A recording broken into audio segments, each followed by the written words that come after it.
Okay, thank you, Dave. Now the speaker. Can't do anything without my script. Being an Irish Catholic alcoholic, it's my great pleasure to introduce tonight's speaker, Sister B.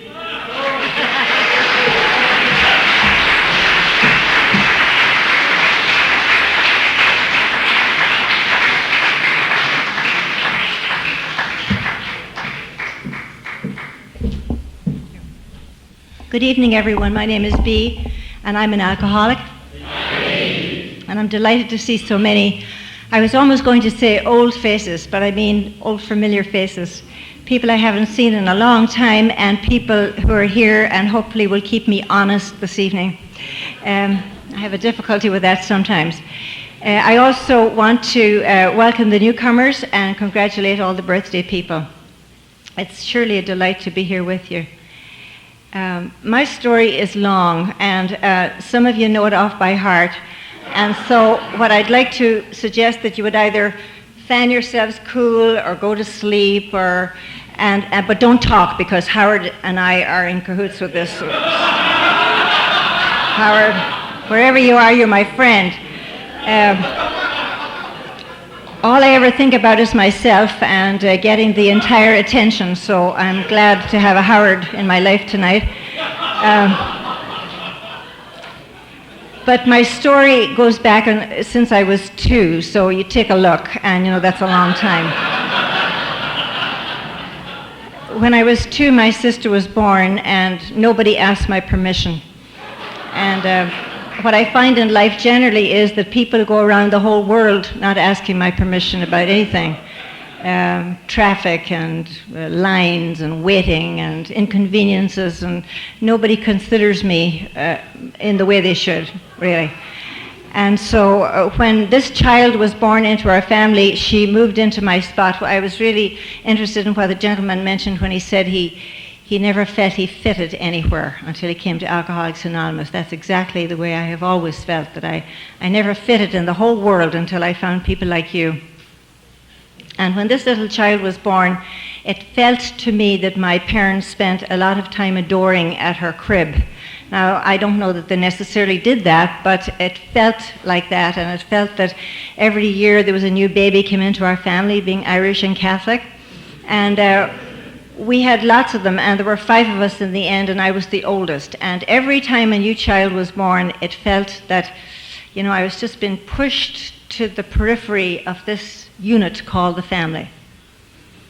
And when I was 8 years old, my father was killed in an accident, and he didn't come home from work at all that one day. And I can always remember the day of his funeral. My mother said to me, "Bea, I want you to help me to raise these children." And for those of you who are new here this evening, you might be wondering, what would this have to do with drinking? I noticed in the big book of Alcoholics Anonymous, it talks about, liquor is just it's just a symptom. And the causes and conditions are what we need to get down to after we stop drinking. There's a lot more to this deal, apparently, than just not drinking. And so some of the causes and conditions for me, I didn't connect for years. Even in Alcoholics Anonymous, I didn't know that I had to do this kind of work to find out what sort of made up this little personality. And so when my mother invited me to join her to raise these children, what she really was doing was helping me to become boss of the human race, which I'm still doing, by the way. I'm still sort of trying to get everybody into shape, and sometimes they do it better than others, but we're working on this. And there are a couple of lines, I think it's on page 61 of the big book. It says, "Is he not?" I happen to be a she, so I always translate it into, "Is she not a victim of the delusion that she can wrest satisfaction and happiness out of this world if only she manages well?" And the word rest in the dictionary is defined as pushing and pulling in a violent fashion. I've spent my whole life resting, pushing and pulling in this violent fashion so that I could be successful in some way. Now, that's how I was raised. That's how I was socialized, to get things to work, and if they didn't, to push hard and fight hard and to make them happen. And I don't suppose any of you have a clue what I'm talking about, but that's okay. And then when I got into my teenage years, my mom was a very efficient woman in those days, and she taught me everything she knew. She taught me how to clean and cook and babysit, and she even taught me some school teachery sorts of things. She was a school teacher. And so I became kind of efficient at a young age, sort of efficient in quotation marks. And so when I got into my teenage years, I started thinking about what I would want to be doing with the rest of my life. So what I decided to do was to become a saint. Now, Alcoholics Anonymous has insulted me terribly because it says in the big book, we're not saints. And I just didn't catch on to that for a long time. And so what I decided to do in becoming a saint was to become a Catholic nun. Now, I would have no idea why any of you would be wanting to spend a Wednesday evening on this hot Laguna Beach evening here with a Catholic nun. I think you're nuts, to be quite honest with you. Because I'm sure that some of you have a resentment against somebody like me, right? Yes, I just knew that. I could tell. See all those heads nodding all over there? And I want you to know that I didn't do it to you, just so you know. Well, at least I don't think I did. But what I want to do is what I always do when I get the opportunity to speak to a group of people like you, is that I want to tell you that if anybody in my line of work, like a Catholic nun or any religious person, as a matter of fact, if anybody has ever offended you or abused you or hurt you in any way, I want to make a public apology for that this evening. Because the church to which I belong, the Catholic Church, doesn't often publicly acknowledge that it's wrong. And I like to do that so that you can hear that said, and to just embrace you and love you and let you get rid of that hurt if you happen to have one. I've been doing Catholic nunny bunny stuff for a long time now. And in fact, on the 16th of July, it was 47 years. So as I often say to groups like this, it's a long time to be doing celibacy. There are people who tell me that they come up to me and they say, Sister B, sometimes I give these little retreats at the weekends, and I have people who say, oh, I've been celibate for 8.5 months. I say, oh my goodness, how terrible.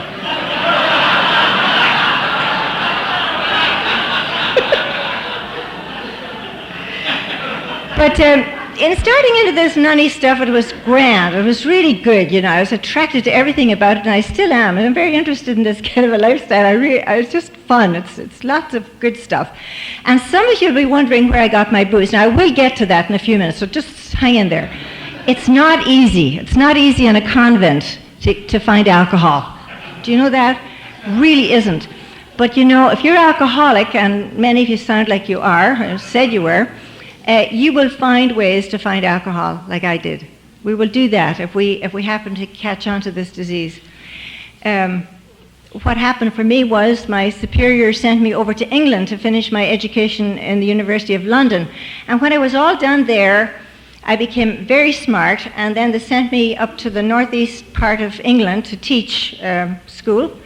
And interesting thing happened in my head. Very strange voices would go off regularly.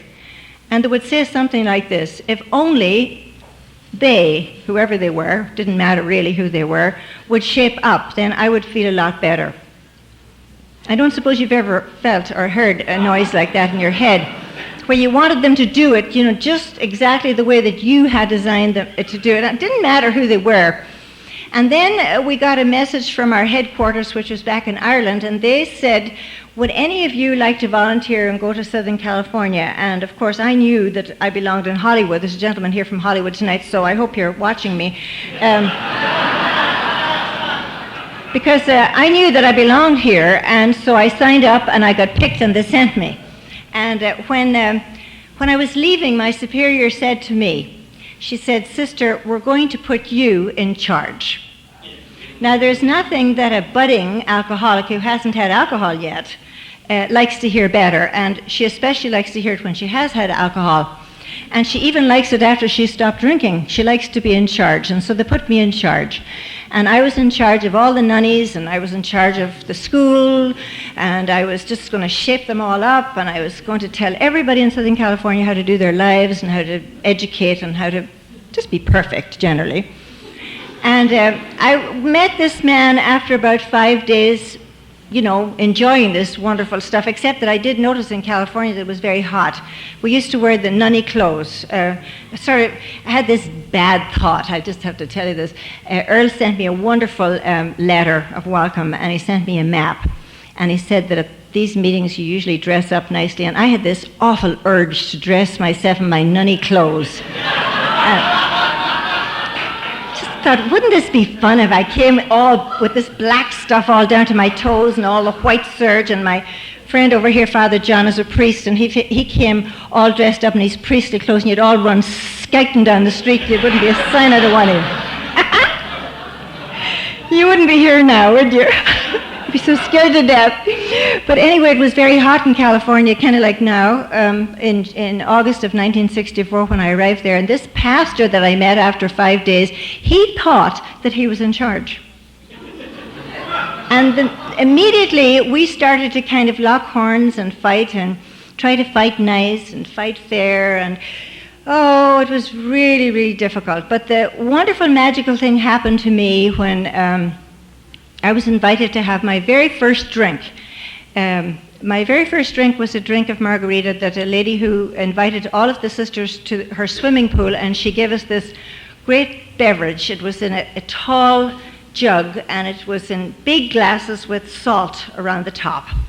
And I remember taking a large gulp of this, and I could feel it going. I can even remember it as I stand here. It went right down to the tips of my toenails. And I believe it was my first spiritual awakening. I really do think it was. It was wonderful. And I knew that I had to get this stuff to kind of keep me organized and to keep me able to do this man and to just do life in California and to be successful and to run this school and to get everybody to do it the way they were supposed to.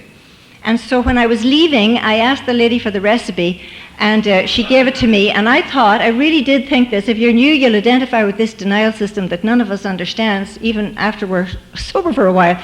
We don't know that we tell ourselves lies a lot. And I really believed with all my heart that the nicest thing that I would do on a regular basis would be to whip up this beverage for these nunny bunnies who worked so hard because they worked for me. And I would say things to them like, "Are you tired?" Well, they only had to be within my radius and they were tired, because I'm one of the more active type of alcoholics.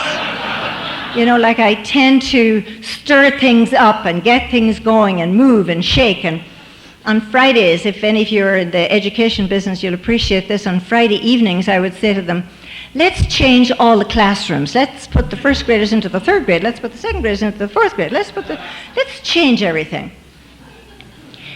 And I had this notion that if you could just turn everything upside down and move it around and create a certain amount of chaos, that somehow I would feel better. It always made me feel that I was present in the world and that I was worthwhile and that I was doing something. So therefore, they were always exhausted. So I would say to them, "Are you tired?" They'd say yes. And I'd say, "Well, let's just all sort of celebrate this evening." Now, we didn't have to have that much to celebrate. It could be that the report cards were all finished, or that the parent-teacher conferences were all finished, or whatever. But I noticed almost from the beginning that their idea of celebrating and mine was different.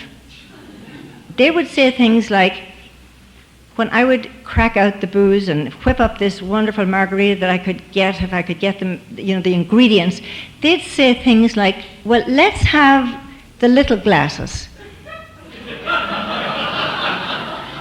To this day, I don't understand little of anything. You know what I mean? Like large containers and much and many.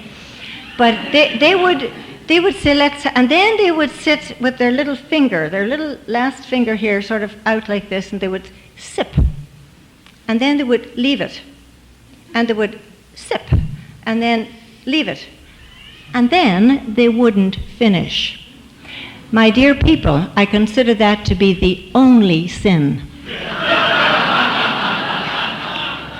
mortal sin. You know, a mortal sin is when you don't finish your alcohol, especially if you have a vow of poverty, you know? What a waste. And so I would come behind them and I would, you know, take the big container and I would take all their leftovers and I'd stash it away. And it was a lot of work to do this. One of my favorite places for drinking was Mexico. You know, there was this fellow who had a trailer down in the trailer park in Ensenada, and he used to say to us, "Why don't you go down there and relax, all of you? And he'd give us the key. You know, and I can remember the day he gave me the 3 little keys, and he said, "This is the key of the front door. This is the key of the cabana," and then he held up a tiny little key, and he looked at me with such a loving look in his eye. And he said, "Sister, this is the key of the liquor cabinet. Help yourself." And I can remember saying, "Praise God, from whom all blessings flow." It was a wonderful experience, you know, to just go and pile all the nunny bunnies into this big station wagon, you know, on a Friday. And go on down to, maybe you were there with me. I'm glad to meet you. Maybe we met there somewhere. And we would just, and they would say things they'd say to me, "Do you think we should be drinking his alcohol?" And I'd say, "Well, we are eating his cereal, aren't we?" We wouldn't want to hurt this good man's feelings, would we? And so we would pile in there and we'd go as often. I used to say we have to go down often because we have to learn Spanish, because pretty soon 50% of Southern California will be Hispanic, and we will have to be teaching Spanish. So let's get down there and learn how to speak Spanish. And we thought we were doing that with all the Americans and Canadians who lived in Estero Beach. It's interesting, you know, how we can talk ourselves into stuff.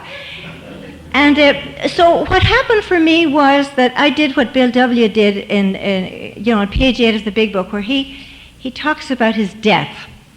And the people who were standing up here at the birthdays, I was terribly impressed and touched with what you were saying, because you were recalling with gratitude the wonderful things that had happened to you simply because you have died somewhere inside of you, like I did. We all have that in common. And I look down at this audience. From what I'm seeing, I see a variety of people, all sorts of people, you know, from different places, different professions, different backgrounds, different nationalities.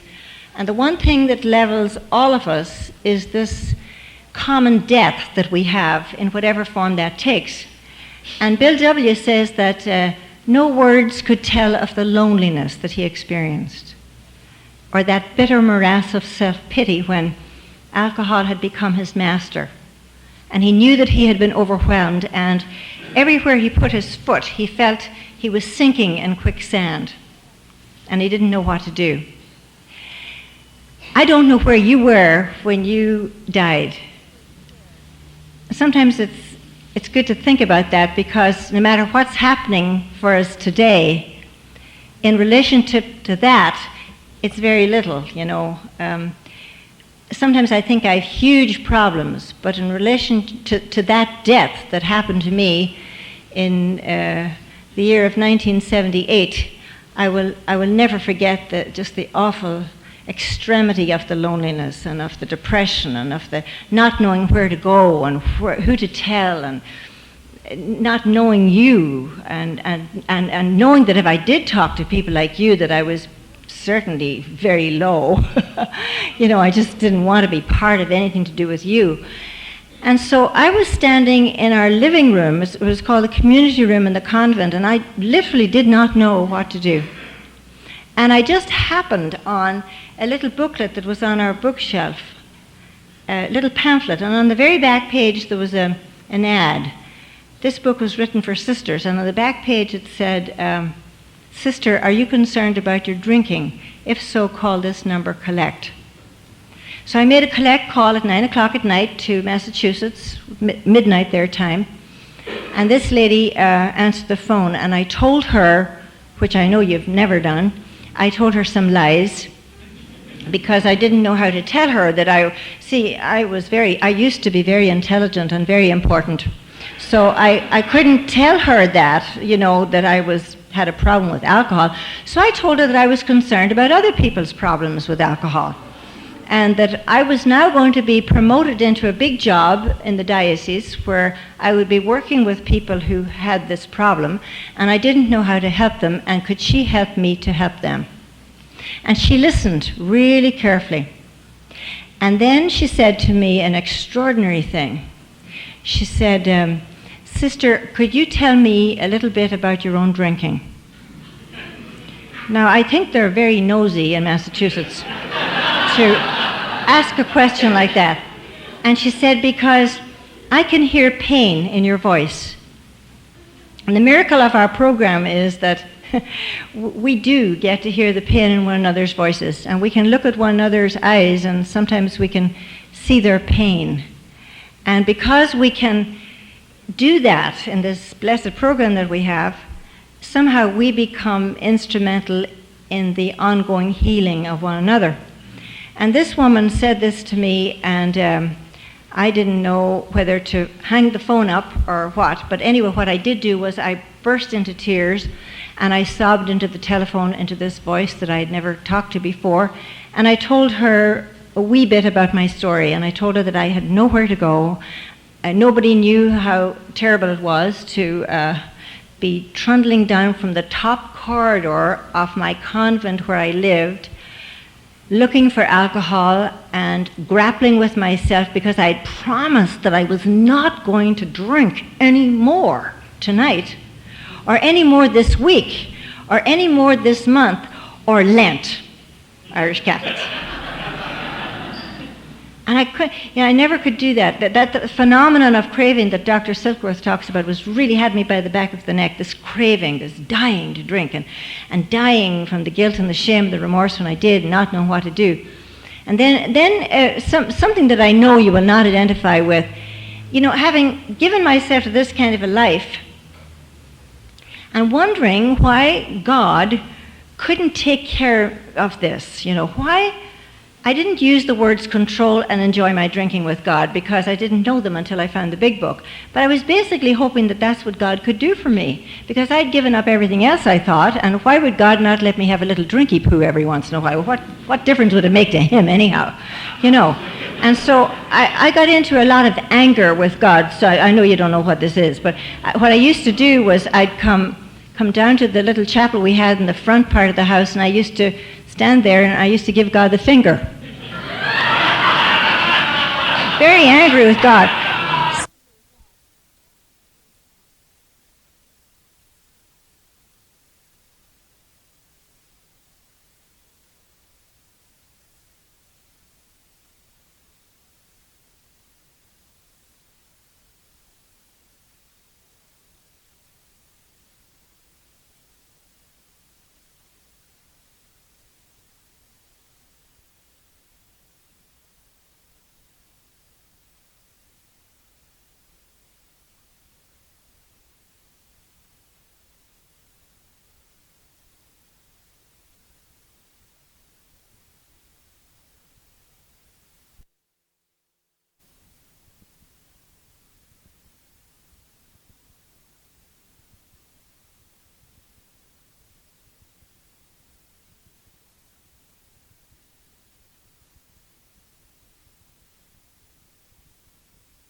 Very angry with God.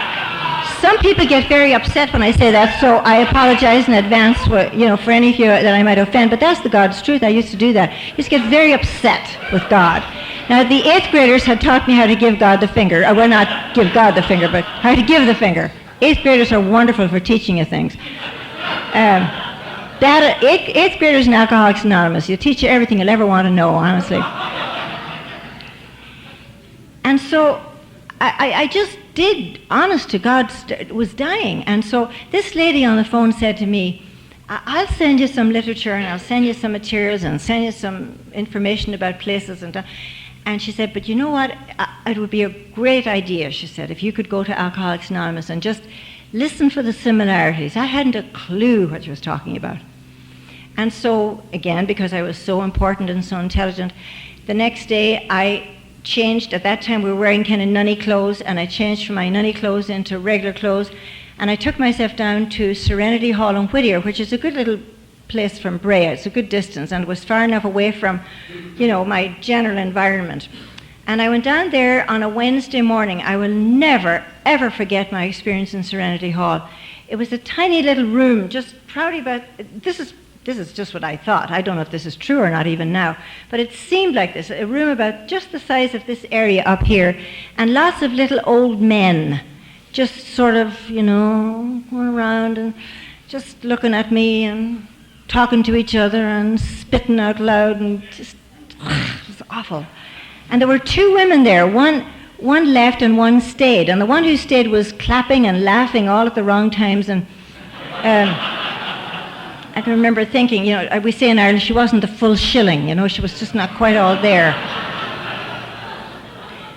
But what was most impressive to me was there was a fellow got up, to the podium. There's a podium somewhat like this at the top of the room, and the Serenity Prayer was draped around the front of it. And this fellow stood up, and he started talking about being sober for a while now, and he'd gotten back his family and all the things. But what was very interesting to me was that his vocabulary was extraordinarily interesting to me. He was using words that I used to punish the 8th graders for writing on the bathroom walls. He used them with great ease. You probably don't know what they were, but I could tell you after the meeting if you're interested. He used the sh word all the time, and then he graduated into the f word. I think some of you have heard the f word, have you? Good. Well, this fellow was using the f word like a noun, a verb, an adjective, an adverb, a preposition, and a conjunction. All the time. And he was using it with ing on the end and ed on the end. And on one occasion he used it with the word mother before it. I want to tell you that this was fascinating to me. It was like we didn't go around the convent saying the f word all the time. We've learned since, but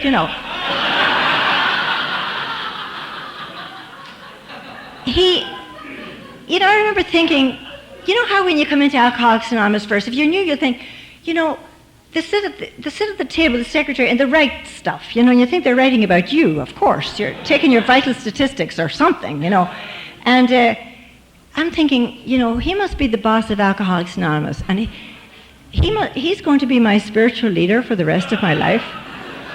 And I have a degree on God in my bottom drawer. For those of you who have this little thing, I just know one person in this room who has this, but I don't suppose any of the rest of you have it. But I have this just a little hint of Irish arrogance, which says that if you tell me what to do, I will always want to do the opposite. Don't ever give me a direction, and don't ever expect me to follow it. Because I would just want to try not to, just because you said so, and because I know better anyhow. And so at these meetings, I had awful problems. And what I love best in Alcoholics Anonymous, I love meeting the people who balk. I love those, the ones who will not do it, who say out loud, I will never take a fourth step. God, I just adore you the best, because you're my kind of people. There are people who come in and just kind of, you melt into this. You've been longing for this moment for your whole life long. But I was not one of those at all. I was going to these meetings, and they were basically saying 5 things. They were saying, suggesting, don't drink or use any mind-altering drugs. And I wasn't into the drugs, except that the doctor had given me, because I was of a nervous disposition, like the man in the big book, Elavil and Stelazine, and he graduated me into Librium and Valium. And I had these, available. I could take them and swill them down with whatever I could get my hands on. And I didn't care too much for prescription drugs. I didn't like the way I was totally zombied out like the music on Twilight Zone. I didn't like that feeling. But they were saying basically, like, don't drink and go to meetings. And I didn't think there was anything that you had in meetings that could add to what I already knew, because I had all this information, especially information about God, you know. But the one thing I knew about God was that God and I could never keep me sober on our own. We never could do that. God and I had lots of talks about that over and over again. God and I even went together for 30 days and made a 30-day silent retreat, hoping that I could enjoy and control my drinking after that time. And all I wanted to do was drink after that. So God and I couldn't keep me sober on our own. We had to meet you. We had to meet people like you. So they were saying, don't drink, go to meetings, read the book. Oh, goodness, the book. For those of you who have read the book from cover to cover, you will agree with me that it's not the best piece of written literature that there is on this earth. It needs a few commas here and a few sentences. So one day in December of 1978, I took it down to the beach and I corrected it. And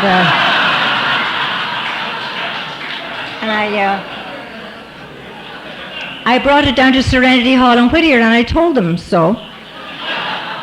Now, can you imagine? And they just said, keep coming back, B. It's okay, you know, just that's fine. I fixed the sentences and I put in the parentheses and I just got it to read nice, that it flowed, you know. And then they talked about sponsorship, and because I'm so Irish and so private and so reticent, and I will not be telling you any of my personal life or my secrets and stuff, so what I did was I interviewed some women and I hired them on temporarily, and then I got rid of them when they weren't saying things the way they're supposed to. So I didn't do well with sponsors for a long, long time. Thanks be to God, I have a wonderful sponsor today. But it took me a long time to do the sponsor thing. And then the steps were almost impossible for me, because you see, in reading the steps, I didn't think there was anything in the steps that I hadn't already covered in this religious training. Those of us who come from this sort of a religious training sometimes find it difficult because we think we're supposed to have had it or to know it. And what happened for me was that I had never, until I met you, I had never had the experience of God. I had the knowledge, the head knowledge, which doesn't do anything for you, really. But I never had the heart knowledge of God until I met you. And I believe that I don't think that I would have the heart knowledge today of God if I hadn't met you, because people like you accepted me totally and completely with unconditional love. And it was that love that was so impressive to me, because I was not really nice at all. I would, you know, the women would say, the women were very nosy. They were, as they say in Australia, they would say sticky beaks, you know, that stick their beak into your business, you know, and ask you things like, where do you live, B? And I'd say, this is an anonymous program. And I'd go late to the meetings and leave early so that nobody could find out where I was. I can remember one woman asked me one time in La Habra, she asked me if I was married, and I said yes, I was married and I had 5 kids. And she said, well, what are they? And I couldn't lie fast enough, and I was, you know, I was getting into the lie bigger and better all the time as I was telling her this. I couldn't catch on to the program of Alcoholics Anonymous. And I was not drinking. And so a miracle happened in Serenity Hall for me when I went in one day crying, as I always was, because they used to call me the crying nun, and crying with anger and frustration.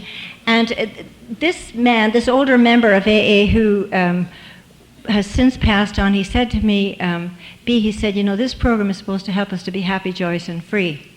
And so I sat him down and I talked into his ear for at least 35 minutes and told him all the things that were wrong with AA and with the psychology of it and the philosophy of it and the theology of it especially, and how it didn't fit in with anything that I believed. And he looked at me and he nodded and he was gentle. And he said, B, you know, this one little thing could work for you. And you know, wherever I'm asked to speak, I always pass it on, because it works, especially when you get stuck in recovery. You know how sometimes we get stuck in our program and we don't want to do the next thing that's indicated. We just don't want to. And this little recipe has always worked for me if I will do it. He said, go home, he said, and kneel down and ask God to give you the willingness to change your attitude. Now, with all the information that I had been given about God and retreats that I had, and all the stuff I'd read and all the courses I'd taken and all the lectures I'd given, never heard that at all in my whole life. And this one man said to me, kneel down and ask God to give you the willingness to change. And I remember coming home in a very embarrassed fashion and saying, well, he doesn't know any better, so he doesn't know how this won't work for me.